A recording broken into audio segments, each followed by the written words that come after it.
Mystery, come to me. Mystery, can't you see? Under the sea. Together we can fly to the star, design a solar-powered car, or make a grass hut.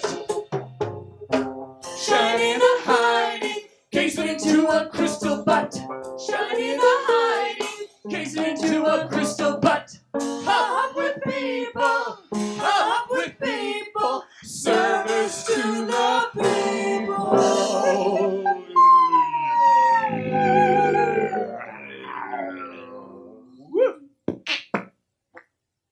Under a sexy moon.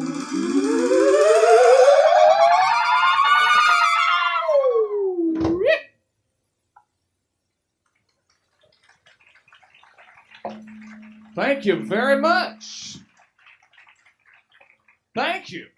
We're glad to be here at the Orange Show, right here in Houston, Texas. And I tell you what, you guys look like you're ready for a fan or something out there. You getting a little hot out there? Well, here comes that breeze coming in right now, and just right on time. Anyhow, we hope that we're going to have an uplifting performance for you tonight. We might get into some tie-dyed Zydeco square dancing, or we might even end a sentence with a preposition tonight. Anything's possible when you're dealing with avant-garde. I love that old avant-garde. How about you?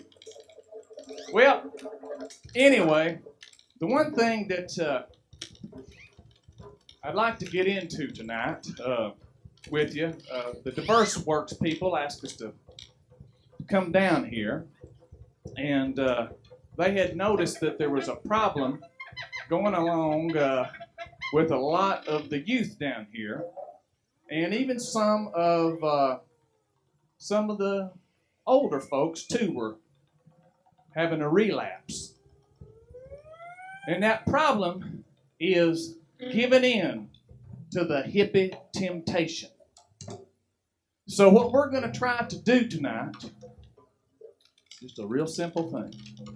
We're just going to try to tell it like it is. Oh yeah! Woo!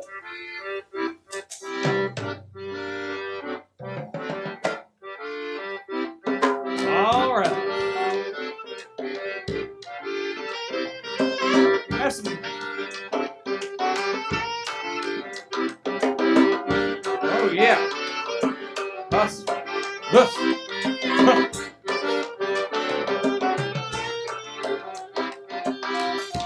Oh yeah. Thank you. Well, got some stories here. These are stories that are sad but true. When we were out in Seattle, Washington, last year, we run into this mom and daddy that told us this terrible, terrible story about their little old girl. She was such a sweet child, but she got into getting hooked on buying up all these dynamite cloth embroidered patches. You know what I'm talking about. At these old vintage doodad shops. She's buying up these peace signs and ecology signs, soul power. Man, she was putting them on anything and everything that would take a stitch. Oh, she just got into loving them so much and just got obsessed with them. Before you knew it, they said she is sucking on them. Started chewing on them. Lord, it was terrible. Worst of all, she liked to choke to death on one that said, "Caution, Budweiser powered." Oh, Lord, it was awful. Oh, her mom and daddy just didn't know what to do. So they got together in one of them hoobla-dingly kind of mom and daddy formations that they're, mom and daddies are so good at. Started meditating. For long, it seemed like his voice just seemed to come out of the sky out of nowhere. And told him, said, "Send her on out to Texas." And they did. And when that girl got back, she was such a sweet child again. She had tossed away all that running wild. You know why? Because it was the Texas educator. You see, you sent them out wrong and they come back right. They learn to go way beyond that old hippie temptation on these long, dark Texas nights. Woo! I'm talking about Texas and the Texas educator. You see, you sent them out wrong and they come back right. Woo! Lord! Amen. Party with me, honey. Oh, yeah. Woo! Woo! Oh, yeah.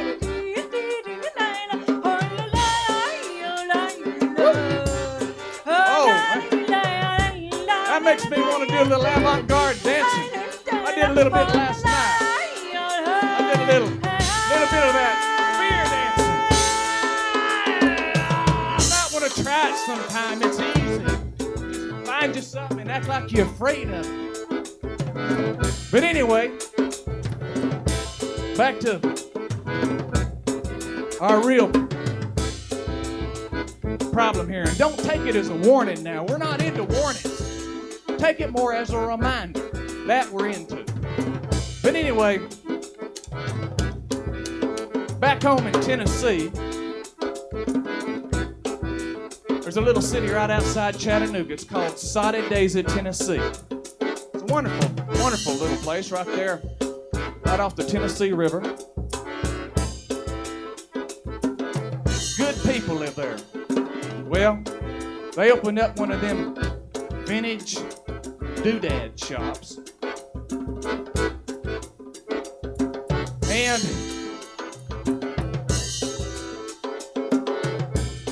a lot of folks up there got into it again. This one family I ran into told me this story. And they had this boy and their family. He was captain of the local high school football team. He's an honor student. Well, he gave in, got into being a long-haired, no-good-nick, and just got to be as free as an evil genie. You see, he got strung out on thingamajigs, doohickeys, and geegaws. Oh, it was terrible. Oh, this family was so torn up, and I heard this story just like it broke my heart. And they went into counseling. And the weirdest thing of all is right there with this professional counselor, they all together as a family, this voice just come out of nowhere and said, send him on out to Texas. And they did. And when that boy got back, he learned to do right, you see. It was the Texas educator, you see. You set them out wrong, and they come back right. They learn to go way beyond that old hippie temptation in these long, dark Texas nights. Whoa! I need me some loving, Jesse, Flute style. Woo! Oh, yeah. Woo!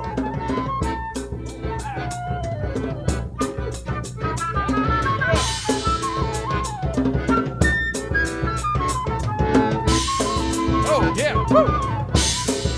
That's nice. Oh, Jeff Roto's probably got a big old grin on his face as he's reeling in a big old bass fish. Woo! Yeah. Stagner, spin around that sweet flute music. Put your sweet bee face on. Yeah. Woo! Love. Woo!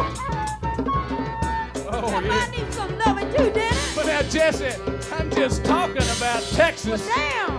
And the Texas educator, just set them out wrong, and they come back right. And they learn to go way beyond that. Go way beyond all the way from New York City. From down here in Texas.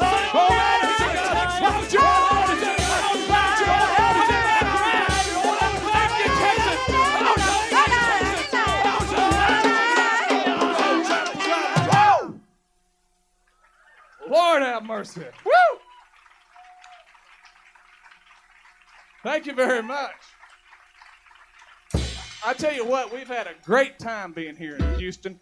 And I didn't know it till the other day that somebody told me that Houston is known as a gigantic, thriving, living city of meaningful relationships. And you know what? I believe it. You guys are something else. Give yourself a hand. Woo! We're talking about Texas right here. Oh, yeah. Woo! And we are glad to be here. It's been nothing but wonderful. But anyway, you know, I mentioned earlier a little something about the Avant Garde and told you a little bit about some of the things that we're into. One thing that I really love, and the rest of the folks up here too, and I'm willing to bet that you guys like the old-timey avant-garde. Because it just, I don't know what it does, but man, I love it. But anyway, tonight, I brought a little old story up here. But before we get into that, one thing that I forgot to mention was that you might be wondering what Texas and Tennessee and Seattle all have to do with one another. What's the tie-in? Some of you may be asking yourselves that. Well, it's a real simple thing. You see, T for Texas, T for Tennessee, and there are 2 T's in Seattle. Now you see, this is what's known as an avant-garde consonant conspiracy. So some of you may be into it, and that's quite all right.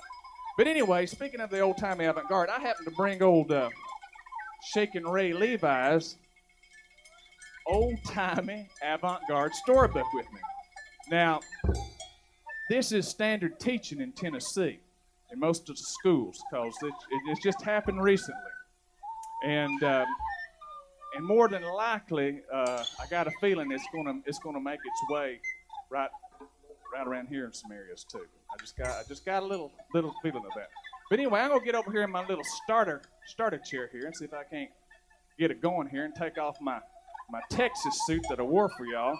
How do y'all like the Texas suit here? Isn't it something else? That's something else. And then there was one dude said, man, them boots. Nick, I believe it was old Sam. That's who it was. Old Sam back up there, heading up all the high tech stuff here.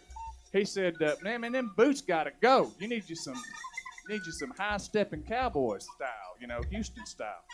I said, man, I gotta have a little something for Tennessee there, so I kept these old clodhoppers on, just to kind of do a little multicultural kind of thing for you. But anyway, I appreciate your interest in the suit. But anyway, I'm gonna take it off because these long, dark, hot Texas nights are just about to melt me up here. But anyway, I can't hardly get out of the dang thing.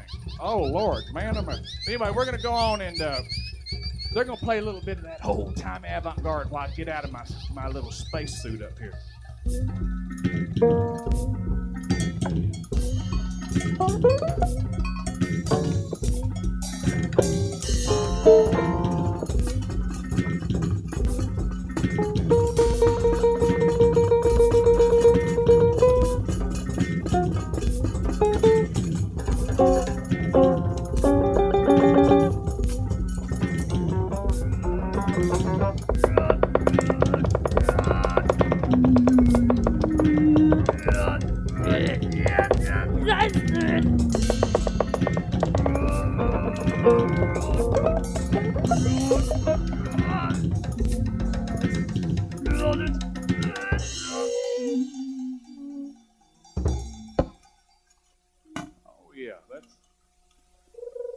That's getting there.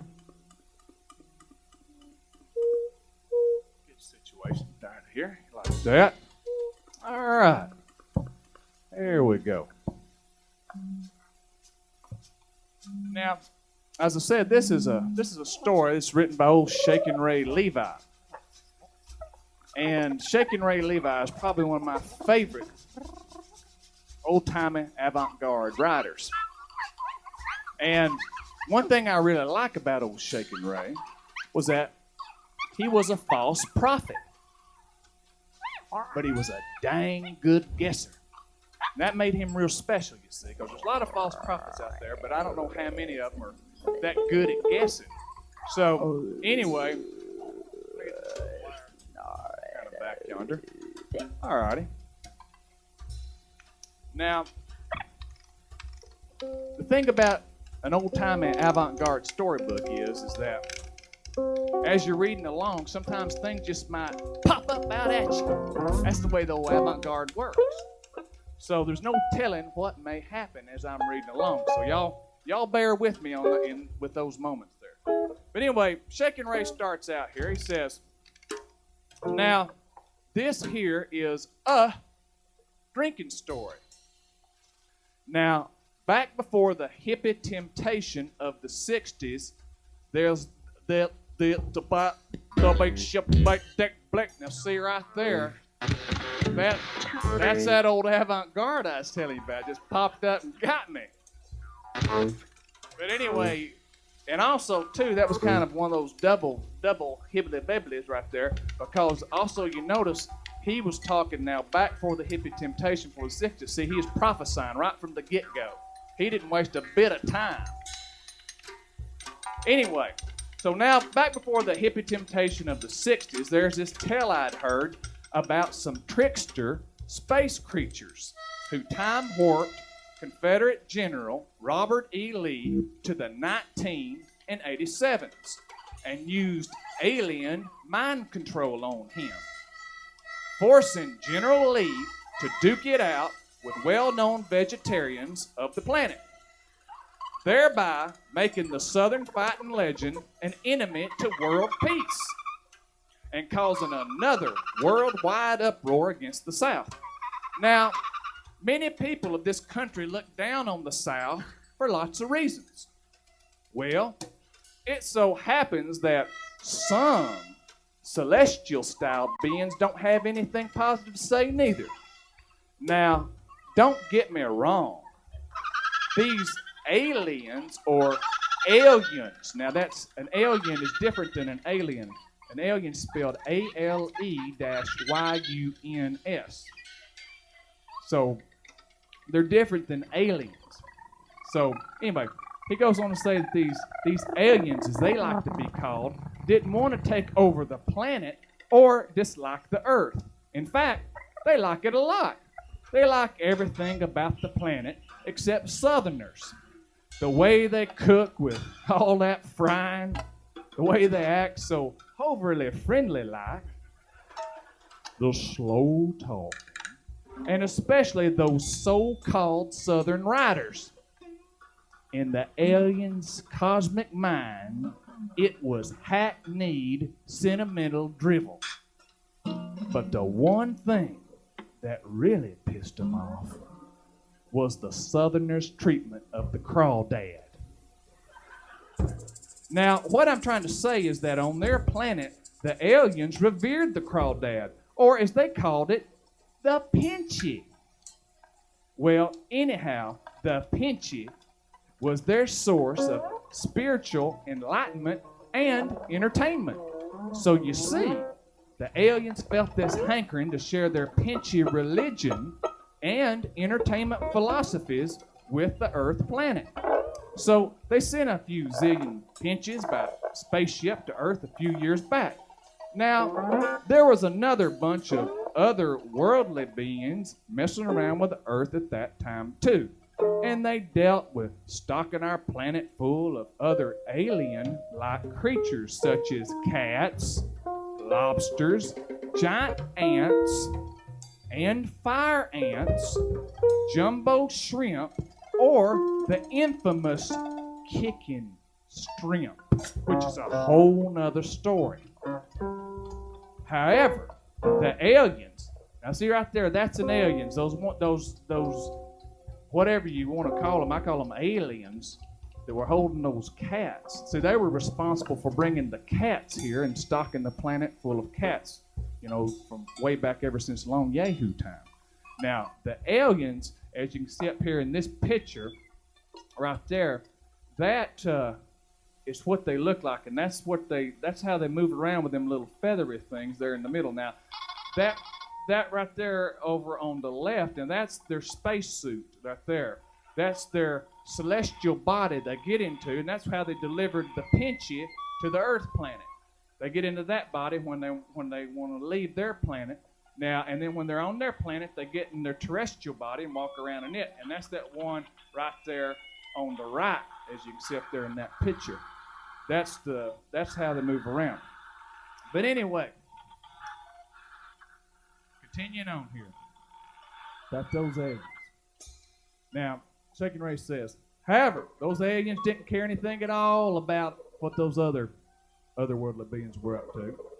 and were relentless and determined about imposing their beloved Pinchot on the earth, and truly felt it was their responsibility to enlighten this planet. Besides, they thought it was good, and it was, until the southern race evolved and just fouled everything up with their fussing and feuding and deep frying and fire setting, hog rutting, lightning bug catching, tobacco spitting, Spanish moss beard wearing, barefooted tar bubble popping, slack jawed talking, and down home writing. And how? What they did to Pinchot. First, they changed Pinchot's name to Crawdad, then ate him. You know, Cajun style, and that pissed the aliens off. They were hotter than a red bird with the mumps. And how? There wasn't any worshiping the Pinchot neither. Just long-winded sermons about some great fire hole called hell and some other kindly, sweet, quiet-like place called heaven. Now, right there, there's a little footnote here Shaking Ray put in about these two different places, heaven and hell, in case you don't know anything about them. So, what I'd like to do right now, because sometimes I have a little bit of trouble reading this footnote, because this footnote happens to be in Japanese. And you guys and gals are just lucky tonight, because Amy and Denio over here can read footnotes in Japanese from a distance of 45 feet away. That's pretty dang good, isn't it? Now, I can't do that. I can't do it. Now, this right here isn't much of a challenge to her, but I think it's a pretty dang good challenge because it's in a whole different language I don't even understand. She's sitting, maybe 4, 5, 6 feet from me here. But anyway, check this out. Amy, would you mind? I mean, I built you up so. Could you share that footnote there with us about the differences between heaven and hell? おはようございます。見てないでしょ。いただきます。元気です。There was a place in the aliens' pedagogy where mysterious hierarchy. In fact, there were two places. One was called heaven, and one was called hell. And then, you know what? We took those ideas and we have them here on terra firma. Now, in hell, there was only one thing to eat, and that thing to eat was soup. Soup, soup, soup, morning, day, and night. Nothing but soup, soup, soup. I mean, it wasn't bad tasting. It was pretty good. They had a good cook. They had pretty good spices. And came in this gleaming tureen, and they had beautiful ladles. Everybody had their own ladle. It was really a pretty good deal there in hell. The problem was the ladle they were long stem ladles that had been ordered from somewhere, some other kind of place. Yeah. Now these long stem ladles, they were too long because all the aliens had short stumpy arms, not unlike the ones that we have here on Earth, short stumpy arms. So if, say, one wanted to have some soup, nothing but soup, 3 times a day, even more if you wanted, you'd put the ladle in, you'd take it out, you'd bring it to your mouth, and darn thing would go over your shoulder because of your short, stumpy arms. This was a problem. So they ended up spilling more soup than they could actually eat. The darn stuff was floating all over the place because there wasn't much gravity there. And so it was just kind of a big mess, and people were, in general, pretty discontent because they couldn't actually get the soup into their mouths unless they sneezed. Now, in heaven, they had exactly the same situation. Soup, soup, soup. Nothing but soup.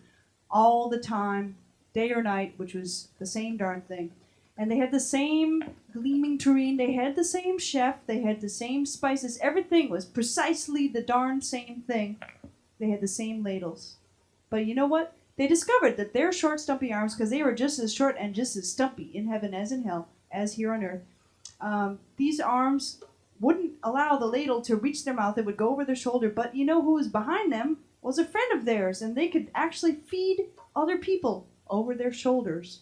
And that was the one little tiny difference between heaven and hell, is that in heaven they could feed people over their shoulders. Man, They could feed each other. oh man, let's give her a hand. Isn't that something? Oh man, bless her heart. I just love you, Amy. You're so precious. Thank you for sharing us that footnote there, and man, what a talent that is. I really, man, I love it. Yeah, I think that was absolutely beautiful. But I mean, I don't actually believe in heaven, but I think I'm going to go there when I die. Oh, James called a dispatch. I mean, Stagner. Well, anyway, let's give old Jessica Lurie a hand there for her little smart aleck comment at the end. Come to think of it,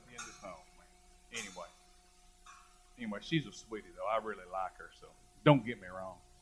But anyway, so let's see where we were. Oh yeah, Shaking Ray. He goes on to say. Anyway, somehow lots of sounds and songs of these worshiping places started to influence other parts of the country and then the world.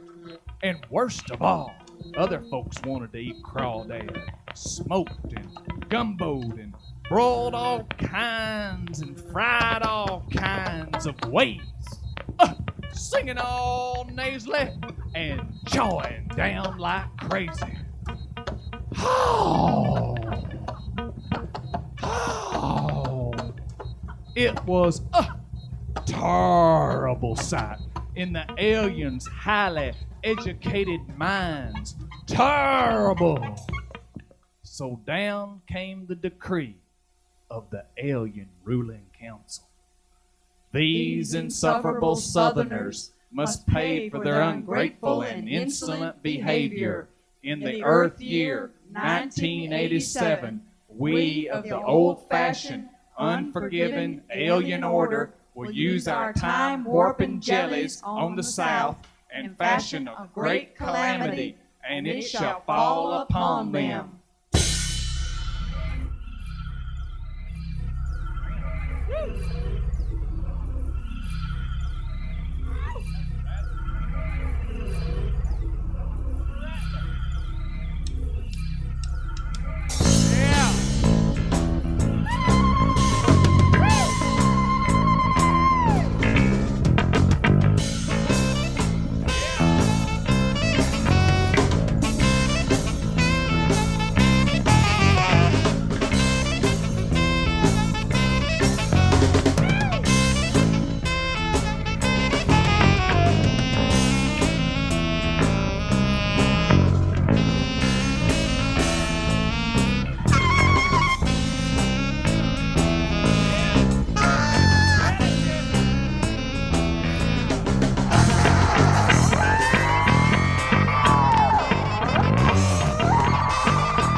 Yeah, let's give him a hand.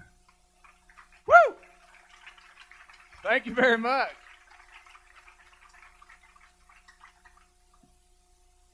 Lord, I just about started to run a fever with that fit. Man, let's see where I was here. Lost my dadgum life. That's the way this stuff is. You can just start anywhere in an avant-garde book and everything just seems to work out. But Anyway. Well, my dear friends, the year 1987 rolled around.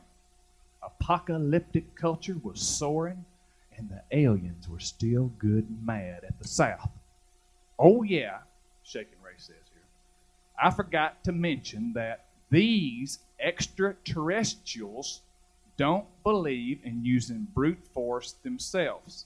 Howbeit, they do savor watching an action-packed fight and don't have any problem tricking someone or something to do their fighting for them.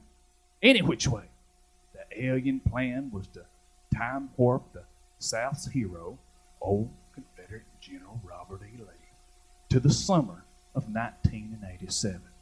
Equip him with the most sophisticated rock'em sock'em robot arms that intergalactic money could buy, and most importantly, place a mind control device which was constructed to resemble a blood-sucking tick right behind his left ear.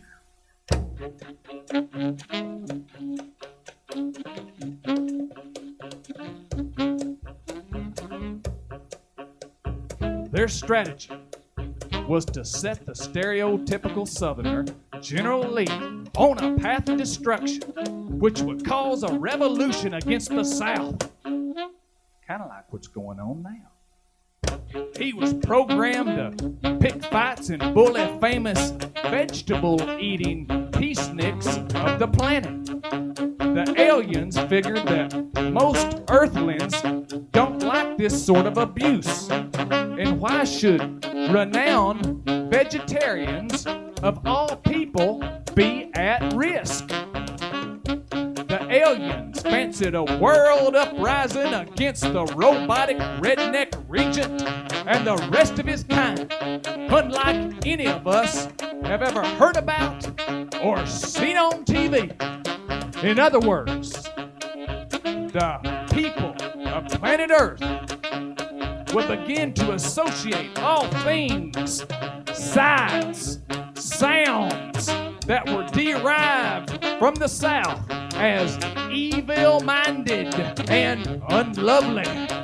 Thus, the Earthlings would cast their vote on getting rid of the lot, the plot, and all that clodhopper culture once and for all.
in Seattle, it had rained, and the city, as usual, was looking new and cuddly as a kitten just licked clean by its mama.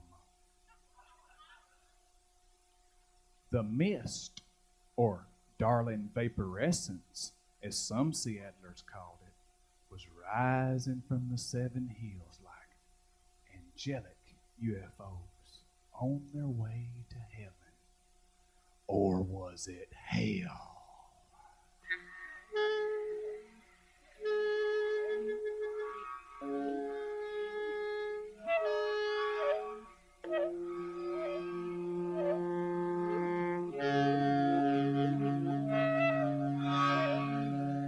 It all started with the morning glory vines a-trembling and the blue jays dancing all avant-garde like.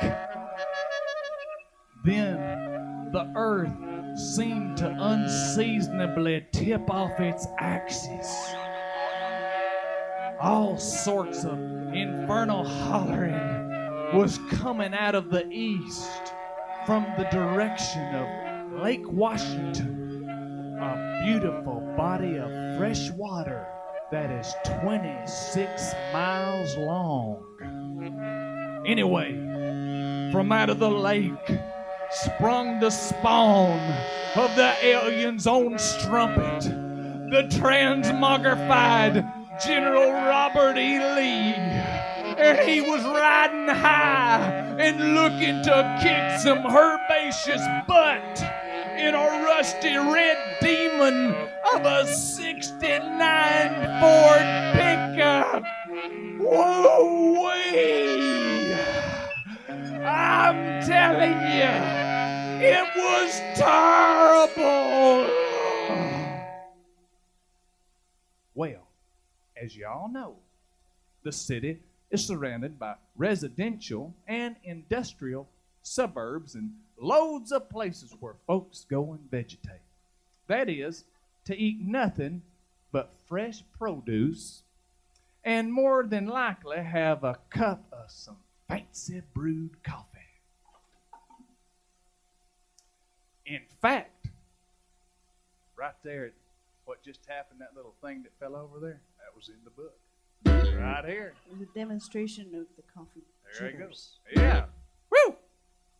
Anyway, Shaking Ray says here, he says, in fact, the aliens figured it was the best place for the general to start his scuffling before continuing on to the Orient.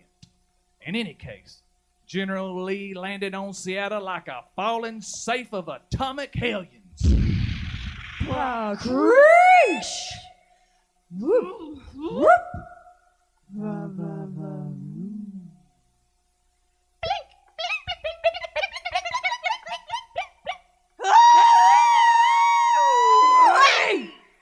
Old Lee stormed right into the first restaurant he could find, blew the doors open like some Star Wars blast hit him, and there he stood, dinosaur-sized, take your pick, with eyes a-glowing red, and he was toting 2 mason jars filled with lightning bugs attached to the left and right side of his belt so as he could see in the dark.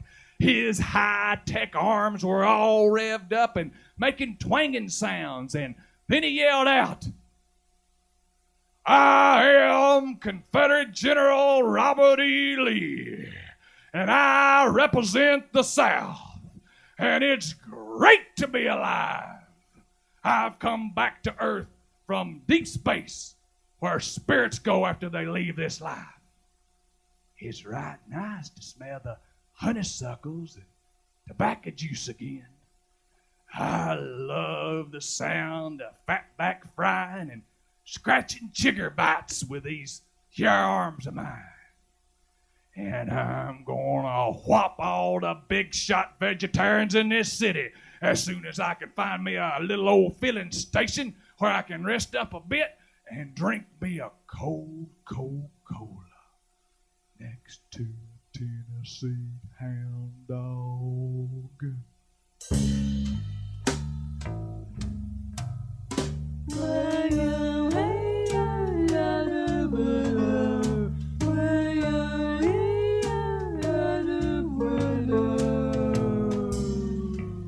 Everyone in the place ignored all the commotion cause they'd heard stuff sort of like this before from tons of drunks and so-called crazies. So nobody was paying any attention except this one rather unusual person that looked like a flower.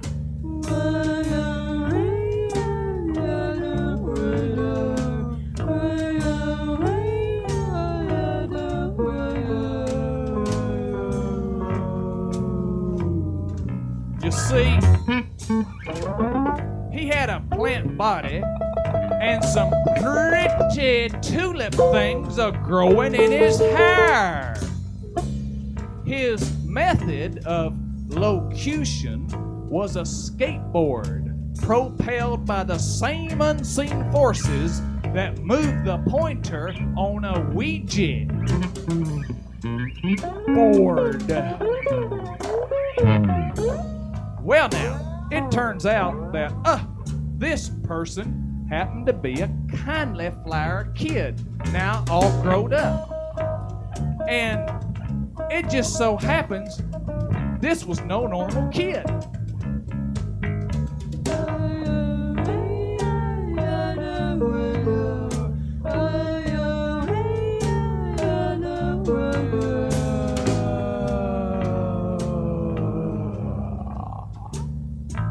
Now don't get me wrong, I'm not saying this kid had flower power or was better or more intellectual than any of us.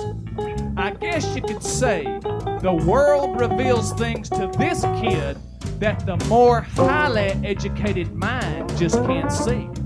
It was almost like the kid knew everything that was about to happen before it happened. As if the kid knew about the alien scheme from the moment of conception. I'm telling you, it was more otherworldly than the aliens themselves. Just how much this flower kid knew. Woo! Ha! Yeah.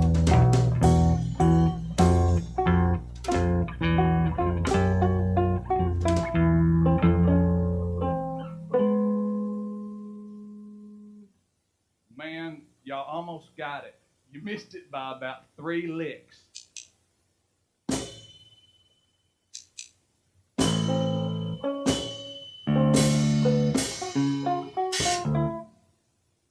Man, that's the best 3 licks I've ever heard in my life.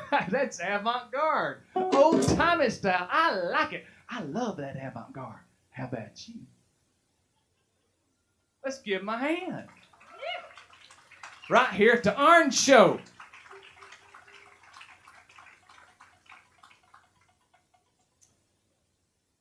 Well now, the general grabbed this kid by one of the many pedals and said, "Well, well, looks like you're my first victim.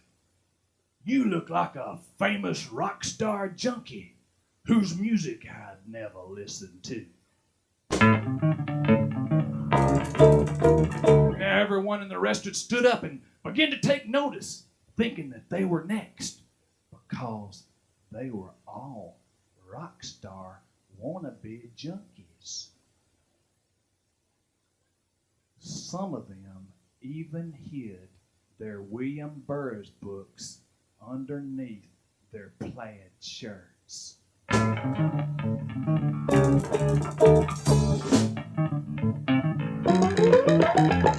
The general looked around and threatened the whole restaurant, even the ones still standing in line for Mocha Joppa.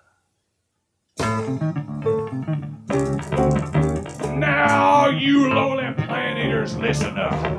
I'm starting with this one, and you're gonna tell me where the rest of them are, especially them big shots as seen on TV. And if you don't, I'm gonna take you all out there, break all your reading glasses, and then I'm gonna dig up your shrubberies, and then I'm heading to your ice boxes and throwing out all your prize salmon fishes. And I'm only the first wave of old-timey terror. there's gonna be more Johnny Rebs that ain't as cute as me are heading this way. So I suggest you get out of your hidey holes and charge up what you got left of your atom bombs and blast me and the whole southern race right off this here planet. Now hurry, or I start talking about sex.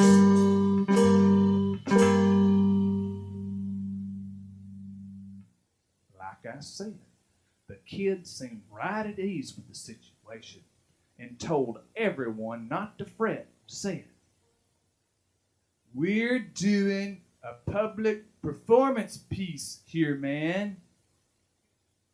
So just stay cool and enjoy the play." And they did. Like I said, this flyer kid knew more than the Pope and all the World Book encyclopedias put together.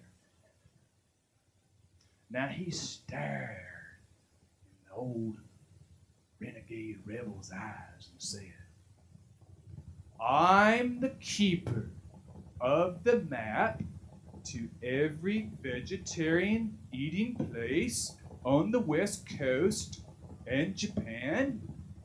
And more than that, dude, I possess the mirror of the soul. Being adept in the mystical arts, and quick as something quick, the flyer kid had pushed the activating button on the mirror and shoved it right to the general's face, revealing his physical body, his etheric body, and the other 7 invisible members of his humanity.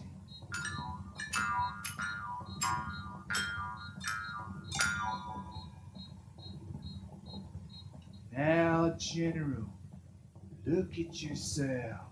The kid kept a-talking as the general was a-looking, getting more and more sleepy and hypnotized like.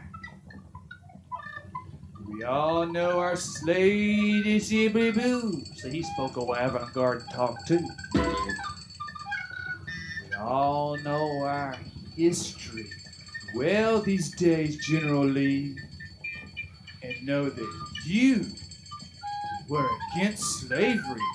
Isn't that right?" "Uh-huh," Lee said, nodding his head as a big burly tear rolled down his face and the bottle fell to the floor and made a clanging sound and disappeared into his woolly beater. "And we all know, General Lee, that your real talent wasn't fighting."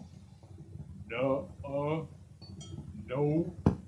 Lee started to stumble around the restaurant. Visions ricocheting in his brain. The Appomattox courthouse, white hankies on muskets, waving in the breeze. Screams of Love a yam dankus, love a yam dankus. Echoing like flies in a bottle. The whereabouts of Traveler, his pet pony, and most horrifying of all, Atlanta, all ablaze, the black smoke curling upwards and turning into the black beard of one laughing General Ulysses Grant, dancing Buto style on the Confederate flag. Needless to say, Lee was about to pop. "So, what was your real talent, General? What empowers you to be a true human being?" "Oh, my aching head," Lee said as he shoved the mirror away. "There's this tick thing on my noggin.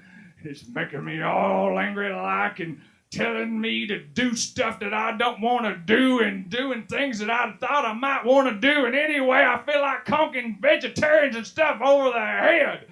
Oh. Look, General. Look. What was your real talent, man? Think. What was it, dude? Where's your inner self in all this?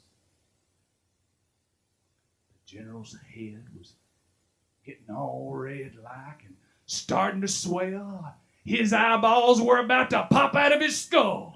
And then, like a puppy sort of thingy, out jumped that old mind-controlled tick from his head. Oh, yeah. Woo! You know that had to feel good. Popped right on out. Woo!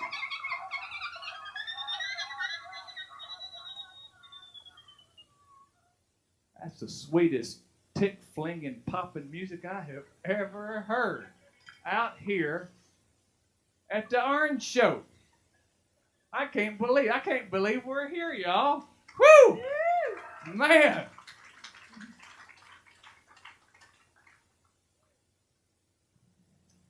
Anyway, old Shaking Ray goes on to say here, he says, looking at the mirror, feeling like he's about to feel like an old self again. Old General Lee, he stared deep. I mean deep. Got way on down there deep. Into his soul. It's like he's falling into a pool of water. All the way down, got to the bottom. Put his feet down there, bottom of his soul there. Pushed up, launched himself up. I reckon that water was only about 5.5 foot deep. But anyway, when he got to the top, when he shot himself from the bottom down there to the worst part of his soul back all the way to the top, come out and he shouted, my talent, you little old flower pot kid, my talent is to surrender. Surrendering, I tell you. Yeah! Let's go have us a cold Coke. And they did.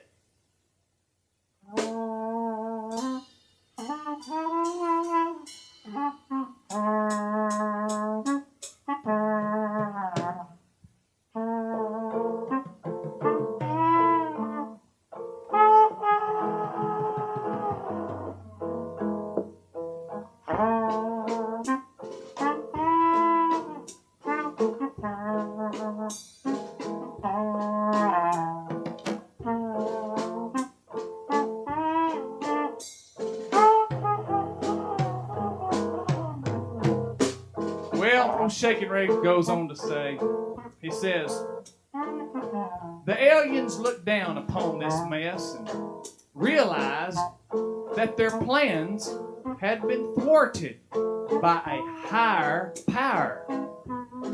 A higher power which created that little old flower pot kid. He continues to say, there are many theories by experts in the alien ruling council that it might have been the collective soul of the pinches themselves which produced this counterforce in order to teach the aliens a lesson about stereotyping and meddling with the business of others. One thing that I find really touches me about Shaking Ray's avant-garde style of writing is that he's kind enough to ask the reader questions, important questions, like this. He says, who knows? What do you think? Anyhow, I personally feel that aliens, that they finally discovered that Earthlings are enlightened and entertained by pinches in all different ways. And that Southerners are no different from other earthlings in this regard. And I believe, this is me, this is what I believe. I believe that you're already high on a pinchy before you've even eaten your first one. And you know, folks, I don't think that one can never judge a general by his rebel flag. Or a flower child by his or her aroma. And I really believe this. TV is as good as rock and roll.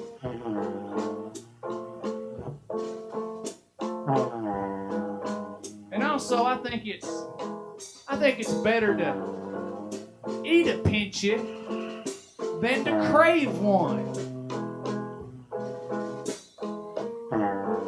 Anyhow, Shaking Ray goes on to say, so the aliens forgave Southerners for everything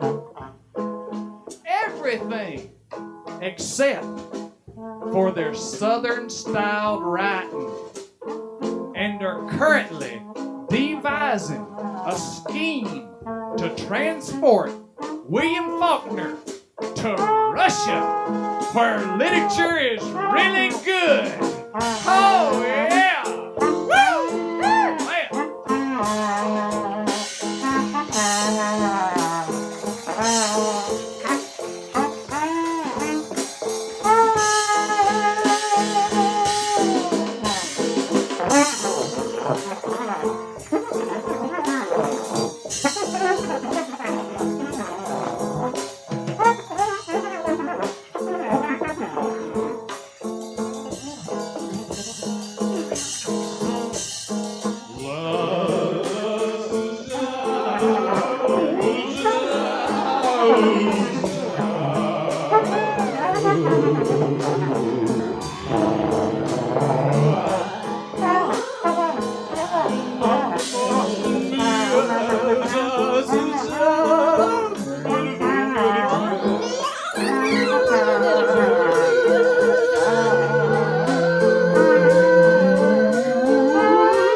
Oh, yeah.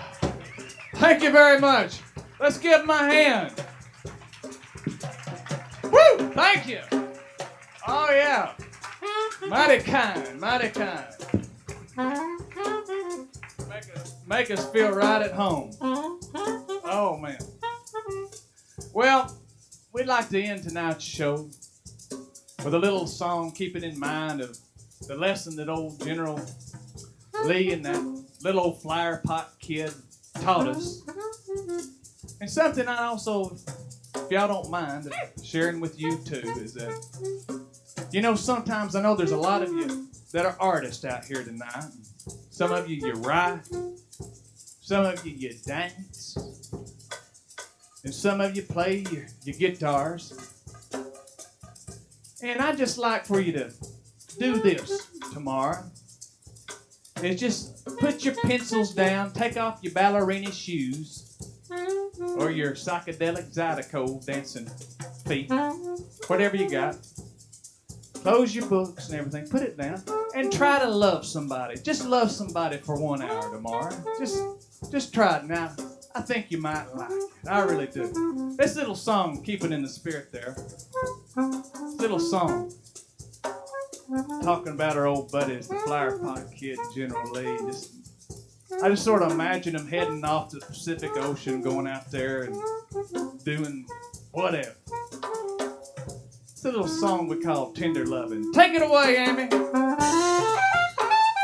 Woo!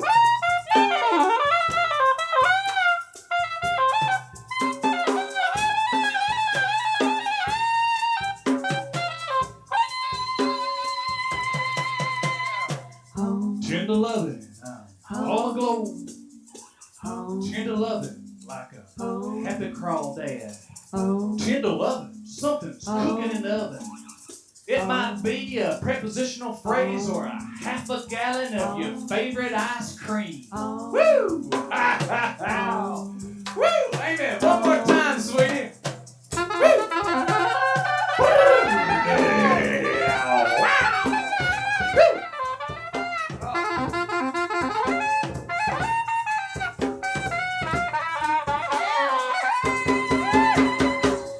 Tender lovin's what you like. Tender lovin' on mama's nanner back. Tender lovin', part of me's on the rug. Stretch out and glowing like a lightning bug. Woo! You must remember to champion that cause of truth and justice and the all-American tender loving laws. Woo! Yeah!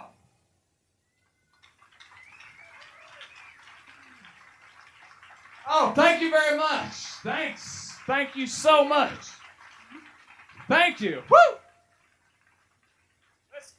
Let's just give them a great big hand here one more time. Some of the greatest musicians on this share planet. I'm telling you what. Jessica Lurie over there. Amy Denio. And Mr. Bobby Stagner. Oh, yeah. Thank you. Woo! Thanks a lot.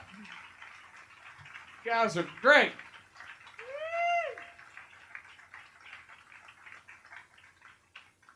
Would y'all like to hear another? All right. This one since we got a little something over here that we like to call, and we're going to dedicate it to this wonderful piece of art right here behind us, Mr. Jeff Kissick made, and I just think it's just beautiful. It's a little song we like to call Showboat, Go Boat.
while and stealing body, she's a whole life. Been home till down. She won't take long. She's in your bone, daddy. She's at a boom. Woo! 1, 2, 3, 4. Boom. So. Woo! Oh. Say. Woo!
One more time.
Thank you very much and good night.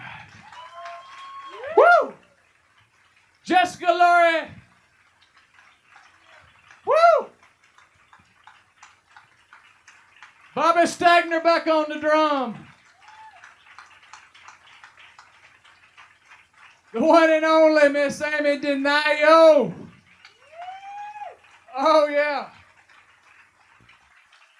And your announcer has been Dennis Wilson. Thank you very much, everybody. Thank you. Woo! We hope you enjoyed the show tonight. On your way out, we got some CDs and we got some other kinds of things out here, right at the little booth out there. If you might want to get you something to carry home, we'd greatly appreciate it. And also, let's give the folks here at the Narn Show a great big hand for making this happen. We hope we kept the spirit of here that Jeff McKissick started close to 15 years ago, wasn't that right? 15 years ago, is that right? Y'all got this going here. It's wonderful. Also, let's give DiverseWorks a great big hand, because they were in on this avant-garde stuff too. Don't you think for a moment they're not? I'll tell you what. But anyway, we appreciate you a lot and good night. Woo! Thank you.